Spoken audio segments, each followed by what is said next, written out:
You've spent so much of your life moving. Not physically necessarily, though maybe that too, but internally. Always in motion, always managing, adjusting, performing, calculating the next move. And somewhere in all that movement, you convinced yourself that this is what healing looks like. That if you just keep going, keep improving, keep working on yourself, keep reading the books and listening to the podcasts and implementing the strategies, eventually you'll arrive at some version of yourself that doesn't hurt anymore. But here's what nobody tells you. The running itself is what's keeping the wound open. The constant motion, the relentless self-improvement, the perpetual becoming, it's not healing. It's avoiding the one thing that would actually allow you to heal, which is stopping long enough to feel what's really there. Drop a comment and let me know where you're watching from, and if this already feels uncomfortably close to something you've been trying not to look at. And if this resonates, if something in you recognizes itself in these words, hit that like button and subscribe, because what we're about to explore isn't just information. It's an invitation to finally stop running from yourself. Sharing this might be the thing that helps someone else give themselves permission to finally rest. You know what you do when you're hurting. You analyze it. You try to understand where it came from, why it's there, what it means about you. You read about attachment styles and childhood wounds and trauma responses. You learn the language of psychology and you use it to explain yourself to yourself. As if understanding the mechanics of your pain will somehow make it stop hurting. And when that doesn't work, you move to action. You make plans. You set boundaries. You start new routines. You commit to practices that promise transformation. You become so skilled at the performance of healing that you almost forget you're still bleeding underneath it all. At work, you're the one who has it together. You've done the work, you tell people. You're self-aware. You can talk about your triggers and your patterns with the casual confidence of someone who's transcended them. You use therapy language in meetings. You're emotionally intelligent. You're the person others come to for advice about their own struggles because you seem so far along in your journey, and you are far along. You've learned so much. You understand so much.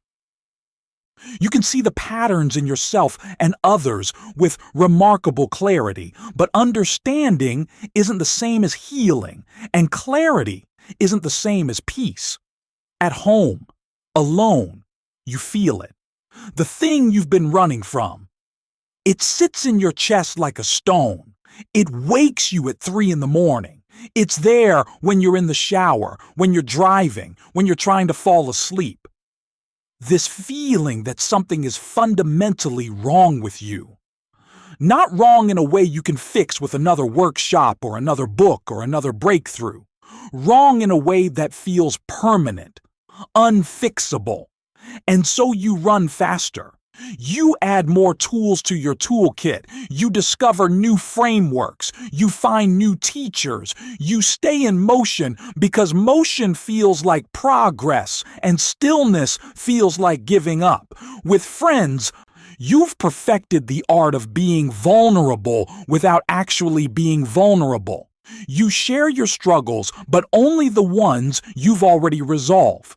You talk about your past wounds, but only the ones you've successfully healed. You're honest about your journey, but only the parts of the journey that have a clear arc and a satisfying ending. The messy middle, the parts that don't make sense, the wounds that won't close no matter how much work you do, those stay hidden. Not because you're being dishonest, but because you genuinely believe that if you just keep working on them, eventually they'll transform into the kind of stories you can tell at dinner parties. Stories about how broken you were and how whole you are now. Stories that inspire rather than unsettle. Online, you curate evidence of your healing. You share quotes about growth and transformation. You post about the insights you're having, the patterns you're breaking, the person you're becoming. And it's not fake. Those insights are real. That growth is happening. But underneath it all, there's this exhausting gap between the person you're presenting and the person you are when no one's watching. The person who still feels fundamentally unworthy. The person who still carries shame like a second skin. The person who still, despite all the work and all the progress, doesn't quite believe they deserve to take up space in the world. You learned this so young you don't even remember learning it. You learned that love wasn't something you could count on just for existing.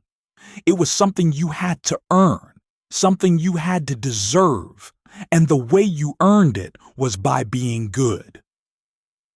By being easy, by not needing too much, by managing your own emotions so the adults around you didn't have to deal with them. You learned to read rooms before you could read books.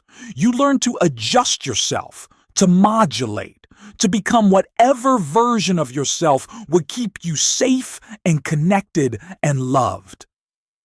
Maybe it was subtle. Maybe no one ever said the words out loud.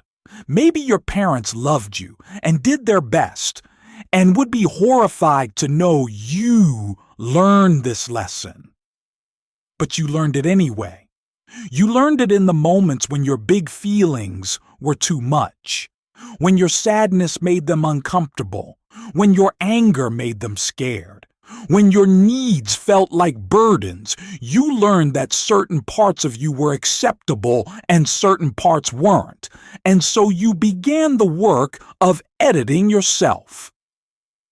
Cutting away the parts that didn't fit, hiding the parts that made others uncomfortable, performing the parts that got you approval, and it worked. You became so good at it. You learned exactly how to be. You figured out which emotions were safe to show and which ones needed to be processed alone in your room. You discovered that if you could just manage yourself well enough, if you could just be low maintenance enough, if you could just anticipate what others needed and provide it before they even had to ask, then you could keep people close. You could keep yourself safe. You could avoid the abandonment that felt like death. But here's what happened in all that adapting. You lost contact with yourself, with the real you, the one who existed before you learned to perform. The one who had needs and wants and feelings that didn't always make sense or fit neatly into acceptable categories. That version of you didn't disappear. They just went underground. They're still there, still feeling everything, still wanting connection and safety and love. But now there's this thick layer of performance between them and the world, between them and you. Your nervous system learned something crucial in those early years. It learned that authenticity is dangerous, that showing your real self leads to rejection or disappointment or being too much or not enough. And so it developed this brilliant, exhausting strategy: constant vigilance, constant assessment, constant adjustment. Your nervous system became a sophisticated monitoring device, always scanning for threats, always calculating the safest way to be in any given moment. And it's still doing that right now. As you read this, it's checking. Is this safe? Is this too close to something I need to keep hidden? Should I close this and go back to scrolling? Should I distract myself with something easier? The exhaustion you feel isn't just from being busy, it's from the constant translation, from the endless work of turning your actual internal experience into something presentable, something acceptable, something that won't be too much or too little or too weird or too intense. You're translating yourself all day long. At work, you translate your frustration into professional feedback, your hurt into constructive criticism, your exhaustion into "I'm fine, just busy." At home, you translate your need for connection into casual questions about their day, your loneliness into "I'm good, just tired," your longing into something you can manage alone. And here's the thing your body knows, but your mind keeps trying to override. You're not supposed to live this way. You're not designed for constant translation, for perpetual performance, for the endless work of being someone other than who you actually are. Your organism, this brilliant, wise feeling system you inhabit, knows the truth. It knows when something is wrong, when someone is unsafe, when a situation doesn't serve you, when you're betraying yourself to keep the peace. Your body knows all of this. It's been trying to tell you through the tightness in your chest, the knot in your stomach, the exhaustion that sleep doesn't fix, the vague sense of dread that follows you through your days. But you've learned not to trust it. You've learned to override those signals with logic and shoulds and what you're supposed to feel.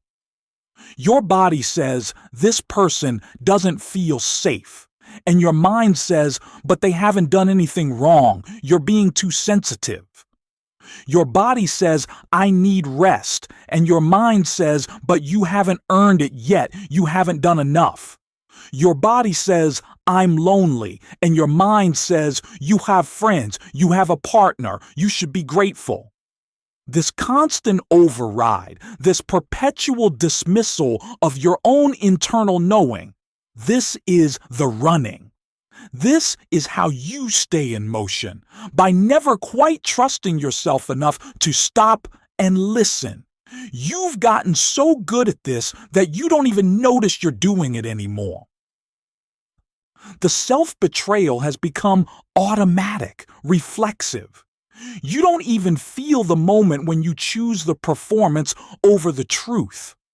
When you smile and say you're fine when you're falling apart, when you agree to something your whole body is screaming no about, when you stay in conversations that drain you, relationships that diminish you, situations that require you to be smaller than you are, you just do it. Because this is what you learned survival looks like. And I want you to know something. I want you to really hear this. Every defense you've built, every strategy you've developed, every way you've learned to hide and perform and manage yourself, it all made perfect sense. You're not broken for learning to do this. You're not damaged. You're not too much or not enough or fundamentally flawed. You're a person who learned to survive in an environment where your authentic self didn't feel safe. And you did what you needed to do. You adapted. You figured it out. You found ways to get your needs met while minimizing the risk of rejection or abandonment or being too much. The problem isn't that you learned to do this. The problem is that you're still doing it, even though the original threat is gone. Even though you're an adult now with resources and choices and the ability to leave situations that don't serve you. Even though the people in your life now aren't the people who taught you to hide. You're still running the same program, still performing the same protection, still betraying yourself in the same ways you learned to betray yourself when you were too young to know there was any other option. And you can feel it, can't you? The cost, the toll this is taking. Not just the exhaustion, though that's real, but something deeper. This sense that you're living at a distance from your own life, that you're watching yourself go through the motions rather than actually being present for your own experience, that you're performing the role of yourself rather than actually being yourself, that there's this gap between who you are and who you show up as, and that gap is getting wider, and you don't know how to close it anymore because you're not even sure who you really are underneath all the performing. You've tried to heal this. God, you've tried. You've gone to therapy. You've read the books. You've done the workshops. You've learned about your attachment style and your inner child and your nervous system regulation. You've practiced mindfulness and meditation and breath work. You've set boundaries and done shadow work and written in journals and talked to friends and tried so hard to fix whatever is broken inside you. And some of it has helped. Some of it has given you insight and language and tools, but none of it has given you what you're actually looking for, which is permission to stop, permission to be exactly who you are, with all your contradictions and complications and messy humanness, without having to work so hard at it. Because that's what you're really seeking, isn't it? Not another strategy or framework or practice, but rest. The kind of rest that comes from being fully seen and fully accepted. The kind of rest that comes from not having to manage how you're perceived or control what people think of you or perform the right version of yourself for each different context. The kind of rest that comes from knowing at a bone-deep level that you're acceptable exactly as you are. Not as you could be, not as you should be, not as you're working to become, but as you are, right now. With all the parts you've been trying to fix or hide or transcend, and here's what I need you to understand. That acceptance, that unconditional, complete acceptance of yourself, it's not something you can earn. It's not something you can work toward. It's not at the end of the healing journey. It's not waiting for you after you've done enough therapy, or read enough books, or had enough breakthroughs. It's available right now, in this moment. Exactly as you are, with all your wounds still open, with all your patterns still running, with all the parts of yourself you've been trying to fix still exactly as they are. You don't need to be different to be acceptable. You don't need to be healed to be worthy of love. You don't need to have it all figured out to deserve rest. You don't need to become someone else to be enough. You're enough, right now, in this moment. With all your complexity and contradiction and confusion, all of it, the parts you're proud of and the parts you're ashamed of, the parts you show the world and the parts you hide even from yourself, the parts that make sense and the parts that don't. All of it is acceptable. All of it deserves to be here. All of it is allowed. I know you don't believe me yet. I know part of you is reading this and thinking, but you don't know me. You don't know what I've done. You don't know the thoughts I have, or the ways I've failed, or the darkness I carry. And you're right. I don't know your specific story, but I know this.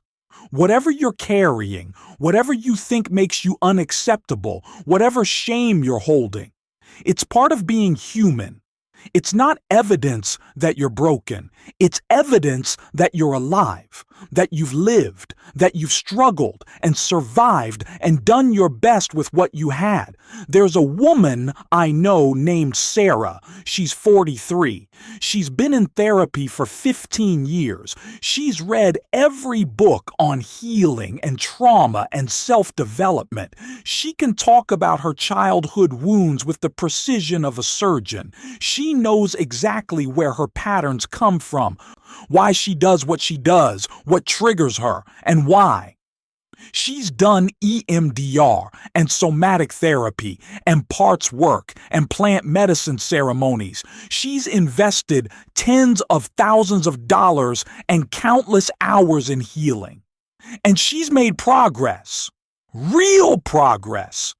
She's not the same person she was 15 years ago, but last year, she had this moment. She was sitting in her therapist's office, talking about a recent situation where she'd betrayed herself to keep someone else comfortable. And she was analyzing it, as she always did, breaking it down, understanding the mechanism, seeing the pattern, making connections to her past. And her therapist, who had been working with her for 7 years, stopped her mid-sentence and said, "Sarah, what if you don't need to understand this? What if you just need to feel it?" And something in Sarah broke open. Because she realized she'd been using understanding as a way to avoid feeling.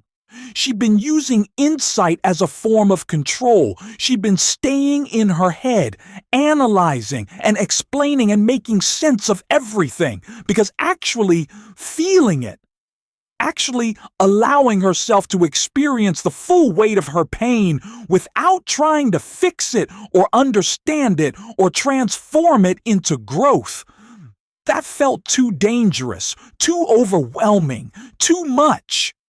So she tried something different in that session. She stopped talking. She stopped analyzing. She just sat with what was there. And what was there was grief.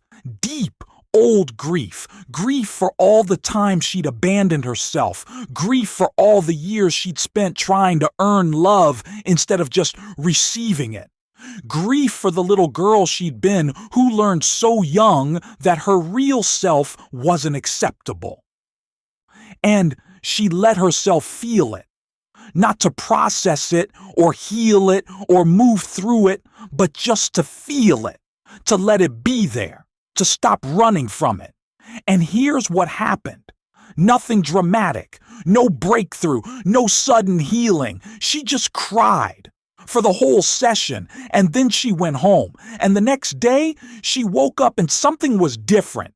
Not fixed, not healed, but different. There was this tiny bit of space inside her that hadn't been there before. This small opening, like a door that had been locked for decades, had cracked open just slightly. And through that crack, she could feel something she hadn't felt in years.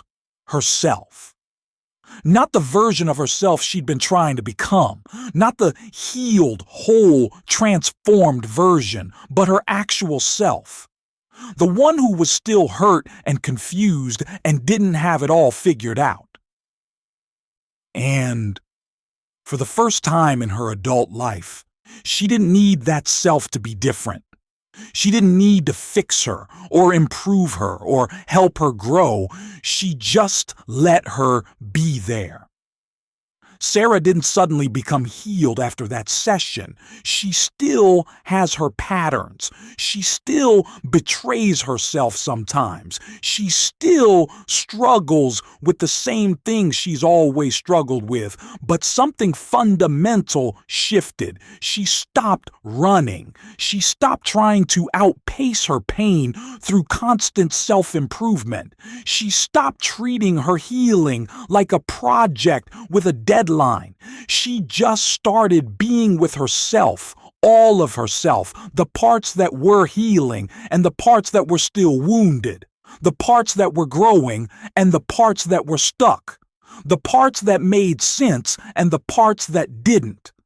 And in that stopping, in that willingness to just be with what was actually there instead of constantly trying to transform it into something else, she found something she'd been seeking her whole life: peace.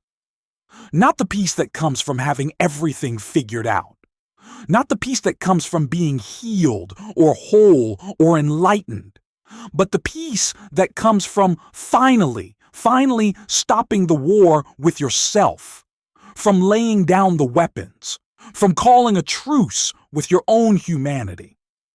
This is what your heart has been waiting for. Not another strategy, not another insight, not another level of healing, but permission to stop. Permission to be exactly where you are. Permission to feel what you actually feel instead of what you think you should feel. Permission to need what you need instead of pretending you're beyond needing.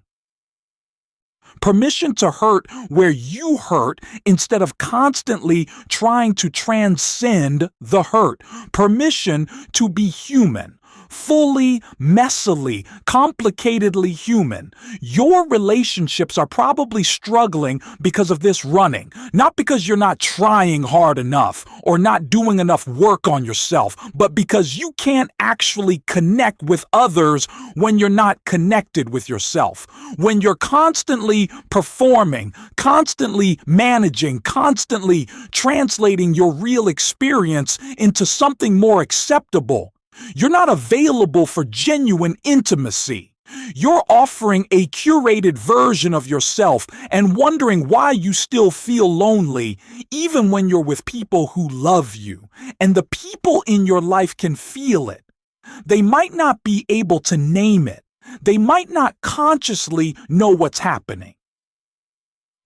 But they can sense that there's a part of you that's not available. A part of you that's held back, a part of you that's still running, still protecting, still not quite trusting that it's safe to be fully seen. And so your connections stay surface level even when you're being vulnerable, because you're being vulnerable about things you've already processed, already made sense of, already transformed into acceptable stories. You're not being vulnerable about the messy, confusing, still hurting parts. The parts that don't have neat explanations or satisfying resolutions. The parts that are just raw and real and human. What would it mean to stop running in your relationships? To let people see you when you don't have it together? To admit when you're struggling without immediately following it up with all the ways you're working on it?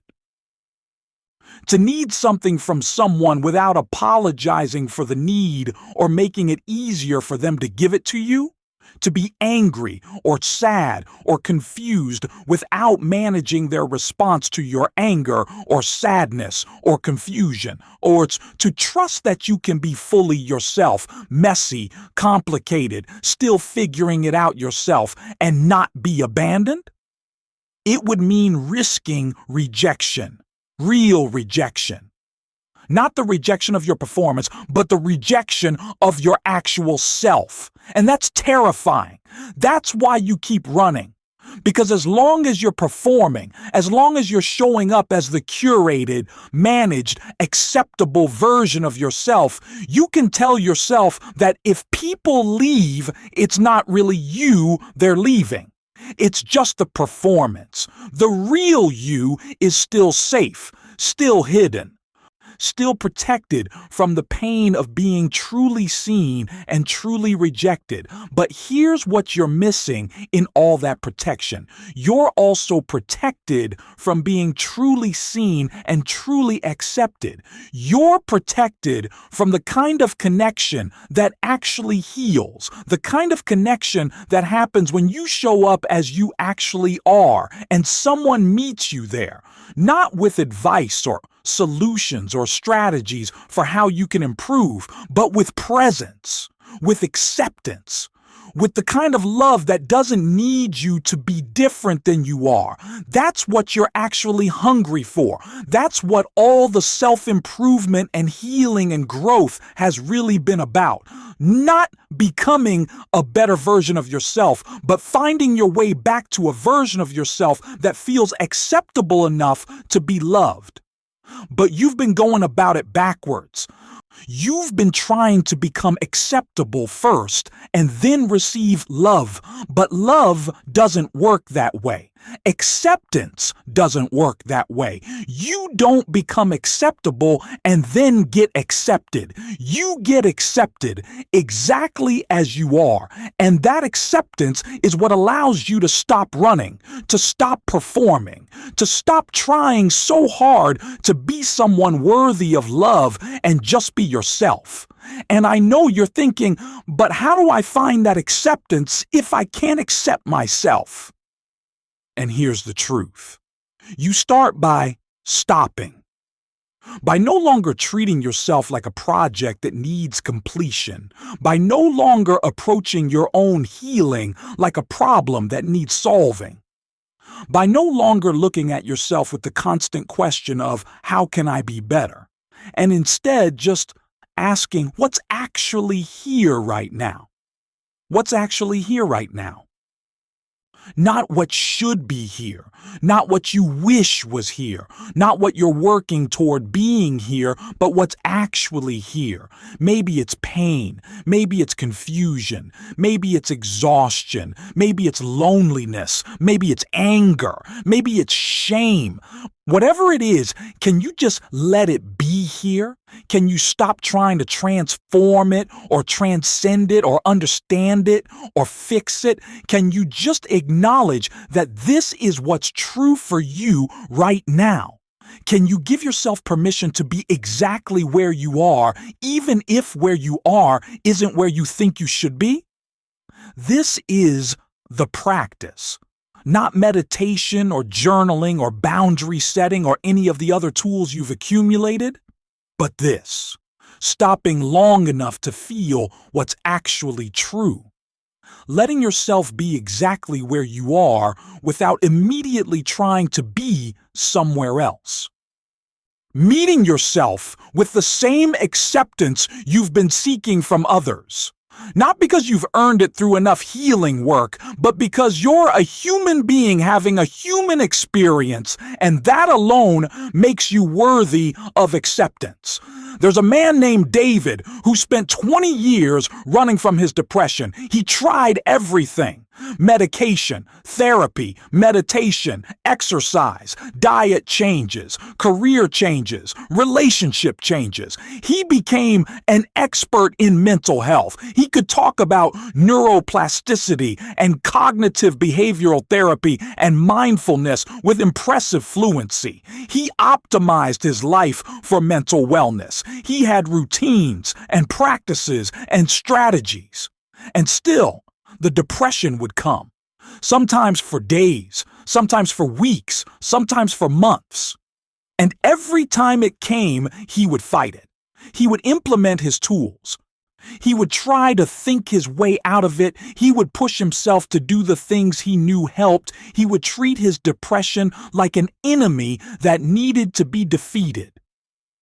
Until one day, in his mid-40s, exhausted from decades of fighting, he just stopped. He was in the middle of a particularly bad episode. He'd been depressed for 3 weeks. He'd tried all his tools. Nothing was working. And instead of trying harder, instead of finding a new strategy or a new therapist or a new approach, he just let himself be depressed. He stopped fighting it. He stopped trying to fix it. He stopped treating it like something wrong that needed to be made right. He just let it be there. And something extraordinary happened. The depression didn't go away, but his relationship to it changed. Instead of being something he was fighting against, it became something he was experiencing. Instead of being an enemy, it became information. His depression was trying to tell him something. It was trying to show him where he was betraying himself, where he was overriding his own needs, where he was pushing himself beyond his capacity. It was his organism's way of saying, stop. Something isn't right. We need to pay attention here. David started listening instead of fighting. When the depression came, instead of immediately trying to make it go away, he would ask it what it needed. And sometimes the answer was rest. Sometimes it was connection. Sometimes it was to leave a job that was destroying him. Sometimes it was to end a relationship that required him to be someone he wasn't. Sometimes it was just to grieve, to let himself feel the sadness he'd been running from his whole life. The sadness of never quite feeling acceptable. The sadness of spending decades trying to earn love instead of just receiving it. The sadness of all the years he'd lost to the running. David still gets depressed, but he's not at war with it anymore. He doesn't see it as evidence that he's broken, or that his healing isn't working, or that he's failing at being human. He sees it as his system's way of communicating. And instead of fighting the message, he listens to it.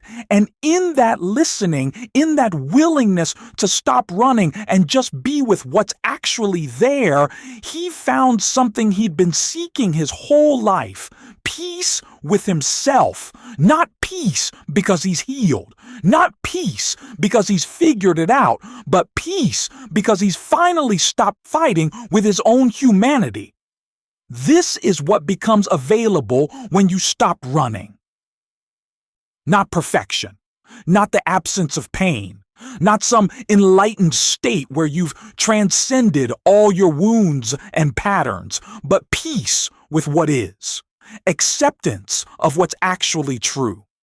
The ability to be with yourself, all of yourself, without constantly trying to be someone else. And here's what happens in that stopping, in that willingness to finally just be where you are. Your heart starts to heal.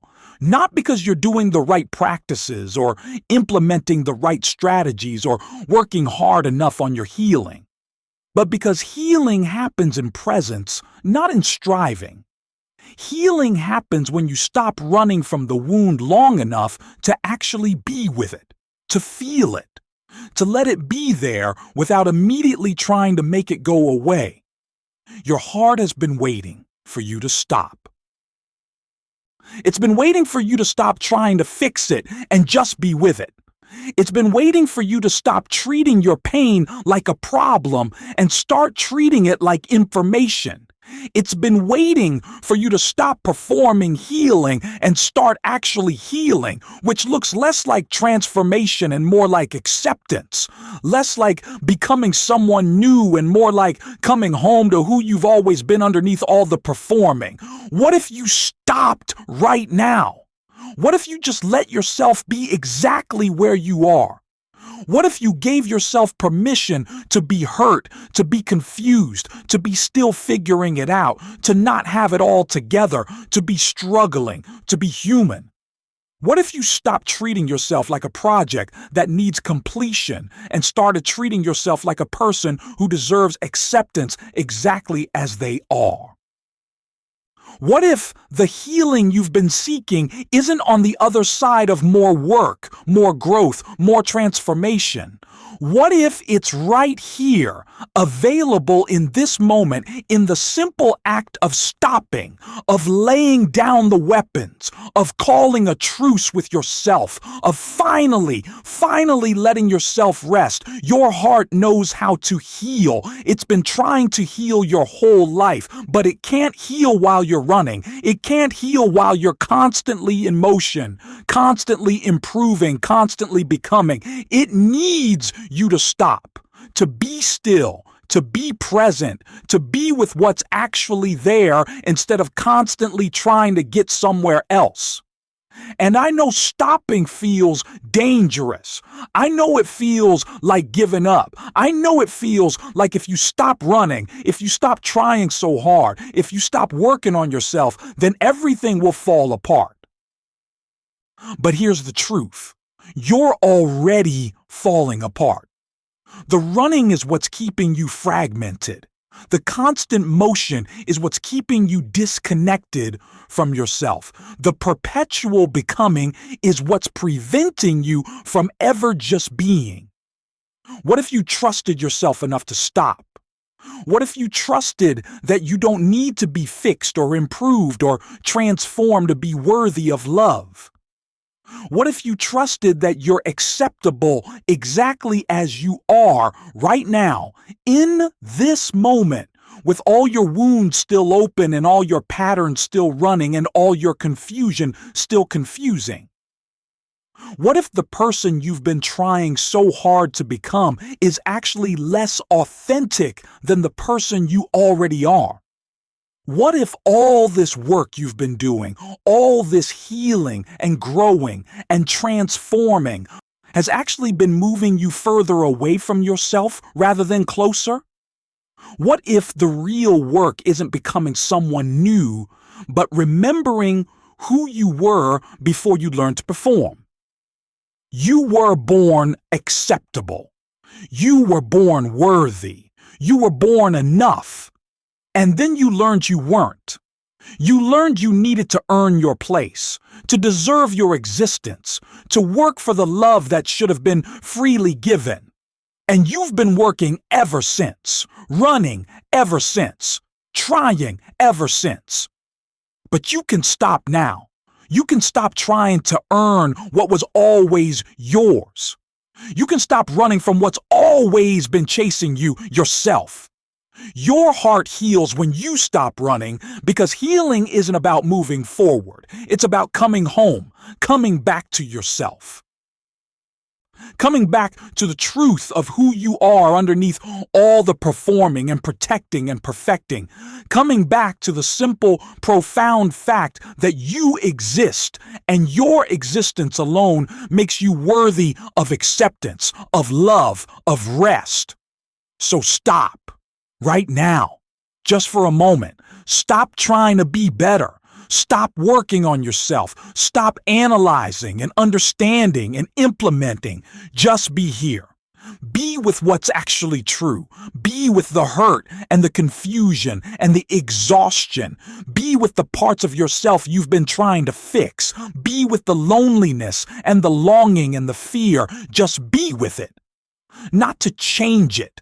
Not to heal it, not to transform it, just to be with it, to acknowledge it, to let it be here. And in that stopping, in that moment of just being with what's actually true, notice what happens. Notice if there's a softening. Notice if there's a release. Notice if something in you relaxes just slightly. Notice if your heart, which has been working so hard to keep you safe through all this running, finally gets to rest. Even just for a moment, even just for a breath. That's where healing lives, not in the running, but in the stopping, not in the becoming, but in the being, not in the transformation, but in the acceptance. Your heart has been waiting for you to stop running so it can finally show you what it's always known. You're already home. You're already whole. You're already enough. You always have been.